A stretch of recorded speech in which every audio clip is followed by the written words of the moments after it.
Marthe Claire Portrand, bonjour. Merci en tant que présidente du Mouvement européen de la Loire d'être venue à notre micro, ici au restaurant au bureau à Saint-Étienne-Châteaucreux. Je rappelle que le Mouvement européen, c'est pas un parti politique, hein, on veut dire que c'est transpartisan, c'est transassociatif, et ça s'intéresse effectivement à la question de l'Union européenne.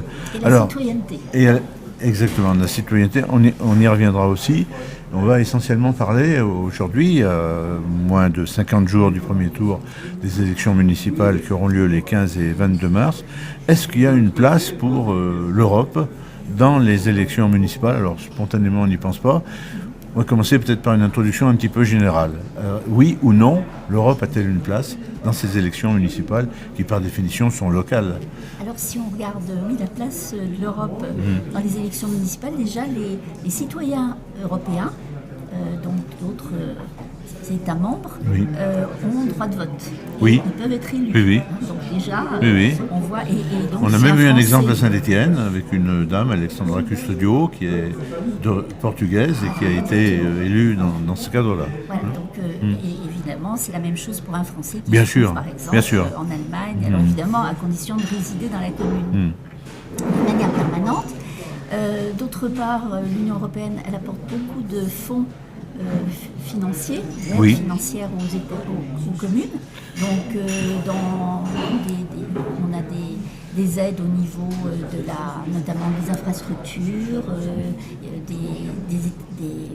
des établissements, ça peut être des établissements d'animation, enfin de toutes sortes. Et un certain nombre de maires, et qui me l'ont dit, de maires de la Loire, qui avaient ignoré un certain nombre de ces possibilités, c'est vrai. La France rend de l'argent à l'Union européenne parce qu'on n'a pas su mobiliser des dossiers là-dessus. Donc c'est quand même regrettable. Et du coup, c'est aussi... Et pourtant, il existe des rencontres, puisque je ne citerai pas la mairie, mais une mairie très proche de Saint-Étienne, dont le maire est allé au Parlement européen et est revenu très content parce qu'il a vu qu'il pouvait bénéficier, que sa commune pouvait bénéficier d'un certain nombre d'aides concrètes. Alors ça demande une démarche un peu compliquée, mais une fois qu'on a compris comment ça fonctionne, c'est tout à fait possible. Il était parti avec l'association des maires des villes moyennes de France, donc un collectif d'élus de maires. Ensuite, la commune, elle peut avoir toutes sortes d'informations à donner aux citoyens par rapport à ce que lui apporte l'Union européenne.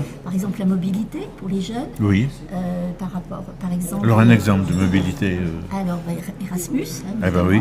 Mais ça peut être aussi le corps des volontaires européens. Donc, un jeune peut s'engager pour 1 mois, pour 6 mois, pour 1 an, pour aller faire des actions. Alors, Erasmus, on connaît, c'est la possibilité à des étudiants de faire une partie de leurs études à l'étranger. On en a même reçu à ce micro qui est devenu journaliste. Mais il n'y a plus seulement maintenant que les élèves, maintenant ça touche quasiment toutes... des apprentis, je crois. Les apprentis, mais même les professionnels. On peut aller faire un stage dans un autre pays européen pendant 2 ou 3 mois. Et ça, on ne le connaît pas encore beaucoup. Les responsables associatifs y ont accès. Donc c'est quelque chose aussi que la mairie peut donner comme information à ses citoyens. Et puis il y a la citoyenneté européenne. Alors comment vous la définiriez?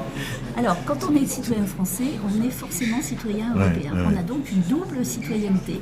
C'est donc une richesse. Alors on connaît le drapeau européen, mais on ne connaît pas forcément... la citoyenneté. Alors ce qui est important, c'est qu'il y a une charte des droits fondamentaux dont on vient de fêter les 25 ans, fin d'année, et donc qui présente finalement les droits fondamentaux qui protègent le citoyen européen. Et ça, c'est quand un État adhère à l'Union européenne, il doit adhérer à cette charte des droits fondamentaux. Alors, c'est le respect de la liberté, de l'égalité, de la dignité. Voilà, et ce sont nos grandes valeurs, c'est extrêmement précieux. C'est quelque chose qu'il faut défendre, d'autant que notre modèle est de plus en plus attaqué dans le monde, on le voit bien. Et alors on a eu un exemple positif à propos du Groenland. Les 27 pays, je citerai même la Hongrie, ont voté à l'unanimité pour dire aux Américains laissez les Groenlandais et les Danois tranquilles. Oui, d'ailleurs, on est très riche.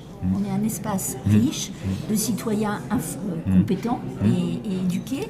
Et on n'utilise pas assez cette force. En fait, on se vit comme faible alors qu'on a des possibilités. On a bien vu, on a tout un tas de possibilités de peser à condition d'oser. Voilà. Et on arrive même à travailler avec les Britanniques qui ont pourtant quitté l'Union européenne.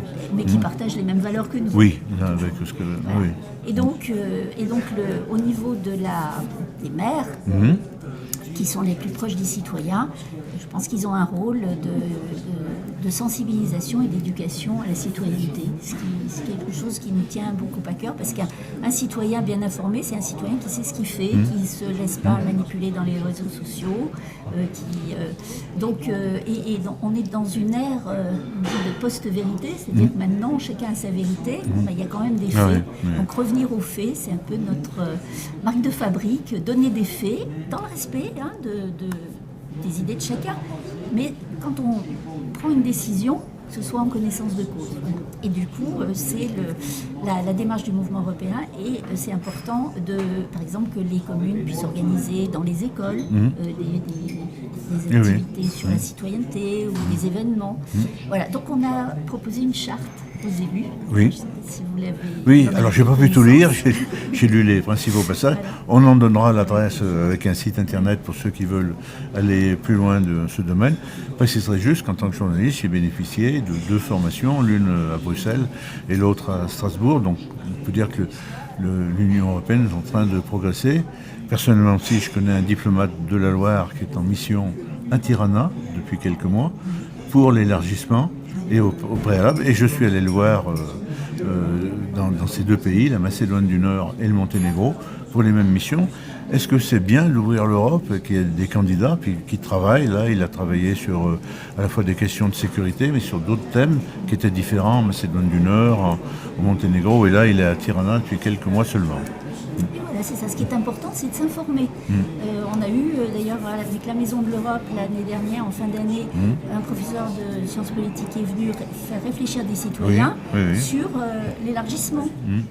Mais il n'a pas dit ce qu'il fallait. On ne sait pas ce qu'il faut décider. Il faut qu'on réfléchisse. Mais ce qu'il faut, c'est avoir des éléments de décision objectifs, et non pas des ressentis, et sortir de l'émotion. Aujourd'hui, on est trop dans l'émotion, la réactivité. Il faut savoir prendre du recul, surtout quand les choses vont mal. Voilà. Alors, beaucoup de candidats commencent à diffuser leur programme. Est-ce que dans les programmes dont vous avez déjà pris connaissance, soit par Internet, soit sur des programmes papier, est-ce que l'Europe est quand même évoquée? Alors, on sait, la sécurité, la tranquillité publique, la propreté des villes sont des thèmes qui sont mis en avant. Est-ce que l'Europe est oubliée, ou au contraire, est-ce qu'elle commence à apparaître dans ces élections locales? J'ai pu voir, l'Europe est complètement absente. Donc il y a encore beaucoup de travail à faire au mouvement européen pour faire connaître. Alors on peut aussi penser que les élus regardent ce qui va intéresser les citoyens, et comme la plupart du temps c'est la question de proximité. Ça n'intéresse pas les citoyens, on ne leur en parle pas, donc c'est un cercle vicieux. Et donc c'est vrai qu'on espère, après aussi les élections, aller voir les élus pour leur proposer justement des actions concrètes. Voilà. Vous-même connaissez quand même bien le processus Erasmus, y compris peut-être des étudiants et des étudiantes ligériennes. Est-ce que ce sont de bons porte-parole, de bons ambassadeurs de la question européenne dans nos territoires ligériens, pour rester dans notre département? Alors en général, c'est de très bons souvenirs qu'ils gardent, une ouverture sur le monde, des clés de compréhension, et on organise d'ailleurs chaque année en fin au moment des journées Erasmus, avec la Maison de l'Europe et puis l'UFCV 42 qui envoie des... Alors vous nous donnez le sigle, moi je sais c'est l'Union... des centres de vacances. Ah oui, voilà, c'est ça. Et sur la Loire. Et donc, on fait venir des jeunes qui vont témoigner sur ce qu'ils ont vécu, et des moins jeunes, parce qu'il y en a qui viennent avec toute une... Enfin, qui ont vécu ça il y a très longtemps, et qui en restent très marqués. C'est vraiment un enrichissement, et c'est une grande réussite de l'Union européenne. Indéniablement. Là, ça, c'est connu quand même, sinon du grand public, de beaucoup de gens qui sont quand même informés. Alors, vous éditez tous les mois une revue numérique sur les questions européennes, Europa Loire. Est-ce qu'un numéro proche va justement être en grande partie consacré à cette présence, ou pas assez connue, de l'Europe? Alors, tous nos numéros plus ou moins consacré à ça. C'est sûr. vrai que dans nos numéros, on n'a pas ciblé spécialement les élections européennes. Par contre, on peut renvoyer effectivement au site du Mouvement européen France, Oui. qui justement a mis sur son site un certain nombre On arrive à la fin de notre conversation. On a parlé tout début de charte européenne. Est-ce qu'elle est consultable sur un site internet Alors, dédié?